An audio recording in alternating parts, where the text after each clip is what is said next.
Vous écoutez France Culture.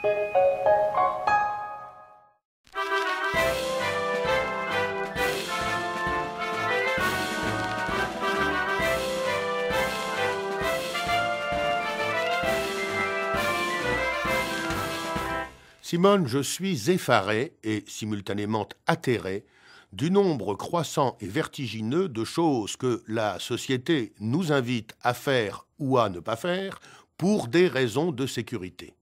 Car tu remarqueras que cette formule nous est toujours offerte dans sa version la plus laconique. On ne nous en dit jamais plus sur ces raisons de sécurité. On n'entre pas dans les détails, c'est le moins qu'on puisse dire. On nous demande de faire une confiance aveugle à ceux qui sont en charge de notre sécurité. Et tu crois qu'ils ne méritent pas cette confiance ? Je serais bien étonné qu'ils la méritent tous et toujours. Si le monde tournait rond, ça se saurait, Simone. Et la liste est si longue des comportements qu'on attend de nous pour des raisons de sécurité que je finis par me demander si la sécurité n'aurait pas parfois un peu bon dos. Si l'honnêteté ne voudrait pas que, ici ou là, cette incontournable formule « pour des raisons de sécurité » soit remplacée par la formule « pour des raisons qui nous arrangent bien et sur lesquelles on n'a pas envie de s'étendre ». Ou encore « pour des raisons que c'est nous qui décident, mais qu'on préfère appeler raisons de sécurité parce que sinon vous n'allez pas nous obéir ». C'est un peu lourd comme formule. Oui, mais ce serait parfois plus proche de la réalité. Méfions-nous, Simone, de tous ces gens qui veulent notre bien, qui se targuent de tout faire pour notre confort, pour notre sécurité, pour notre bien-être, pour notre bien tout court.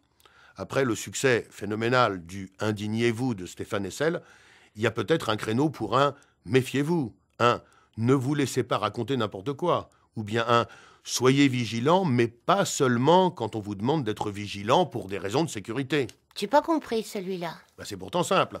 On nous demande souvent d'être vigilant dans l'intérêt général. Par exemple, en signalant à qui de droit tel colis ou bagage suspect. Je ne suis pas contre. Mais je suis partisan d'élargir. Soyons vigilants aussi quand on nous demande quelque chose, y compris quand on nous demande d'être vigilants. Exerçons notre vigilance pour nous demander pourquoi on veut nous faire faire comme ci ou comme ça. Protégeons notre libre arbitre. Interrogeons-nous, pensons, échangeons, confrontons nos points de vue, réfléchissons. En somme, battons-nous chaque jour pour que ce monde meilleur, dont certains prétendent à tort qu'il n'existe pas, pour que ce monde meilleur advienne. La foi déplace des montagnes. On le dit de la foi religieuse, mais je t'avoue que je suis assez méfiant et vigilant sur ce chapitre. La foi religieuse déplace des gros bazars, j'en conviens, mais pas toujours dans la bonne direction, ni à bon escient, ni dans l'intérêt général. A contrario, la foi en un monde meilleur, ici, bientôt, celle-là, il ne faut pas la lâcher. Celle-là aussi peut déplacer des montagnes, mais à bon escient et dans le bon sens. Alors il faut continuer d'y croire.